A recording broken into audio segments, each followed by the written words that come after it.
Councilmember Fernandez. Thank you. My question then, just for this body, goes back to if this ordinance wasn't ready for prime time in the first place, why did we bring it back? If the attempt was then to have a community-driven process, which was what the aim was back in March, why did we bring it back? Okay. Oh, Councilmember Moulton. I can answer that because how else are we going to get the ordinance ready?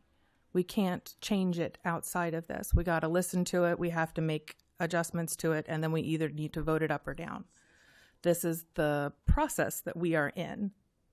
So stalling the process was not getting a yes or a no. Stalling the process was just stalling the process.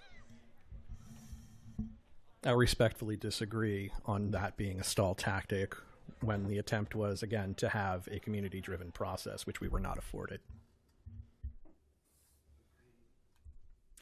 Anything further?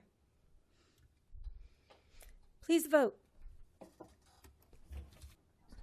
It was a motion to deny. Yeah.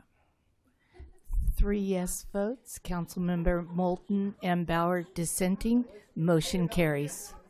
Thank you. Okay, that takes us to our public hearing. Thank you, everybody, for being here.